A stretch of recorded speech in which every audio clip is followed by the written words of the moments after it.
السلام علیکم دوستو، تاریخی عالم میں کچھ شخصیات ایسے گزرے ہیں جن کے قبور کو نامعلوم وجوہات کی بنا پر لوگوں سے چھپایا گیا، لیکن آج کی اس ویڈیو میں ہم ان شخصیات کے بارے میں بات کریں گے جن کے قبور کو لوگوں کی نظروں سے اوجھل رکھا گیا۔ لیکن آگے بڑھنے سے پہلے نئے آنے والے ساتھیوں سے درخواست ہے کہ ہمارے چینل کو سبسکرائب کر لیں۔ نمبر 1، چنگیز خان۔ دوستو، جب چنگیز خان کا انتقال ہونے لگا تو اس نے اپنے ساتھیوں سے یہ وصیت کی کہ جب میں مر جاؤں تو فلاں درخت کے نیچے مجھے دفنا دینا۔ جب اس کا انتقال ہوا اور درخت کے نیچے دفنایا گیا، اتفاق سے دوسرے روز سے بارش شروع ہوئی اور 6 ماہ تک بارش ہوتی رہی۔ وہ جگہ جنگل میں تبدیل ہو گئی اور وہ درخت اس جنگل میں مل گیا۔ لوگوں کو پتہ نہ رہا کہ چنگیز خان کو کس درخت کے نیچے دفنایا گیا تھا۔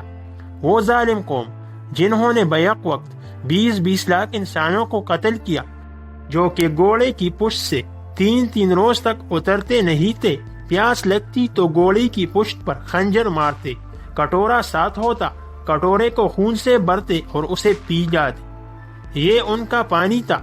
آج ان کے سردار کی قبر کا ٹھکانہ نہیں۔ نمبر 2، سکندر اعظم۔ ناظرین کرام، خطبات حکیم الاسلام میں مولانا قاری محمد طیب صاحب رحمۃ اللہ علیہ نے لکھا ہے کہ سکندر اعظم کی قبر عراق کے بابل کے کنڈرات میں ہے، لیکن قبرستان میں کوئی صحیح قبر نہیں بتا سکتا۔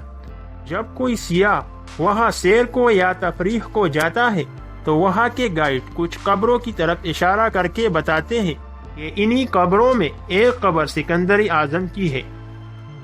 دوستو، جس انسان نے دنیا فتح کی، آج اس کی قبر کی نشاندہی مشکل ہے۔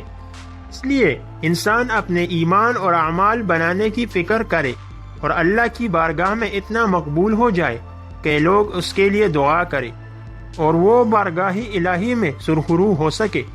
دوستو، آپ کو ہماری یہ کاوش کیسی لگی؟ پسند آنے کی صورت میں ویڈیو کو لائک، کمنٹ اور شیئر ضرور کیجیے گا۔ ملتے ہیں اگلی ویڈیو میں۔ اللہ حافظ۔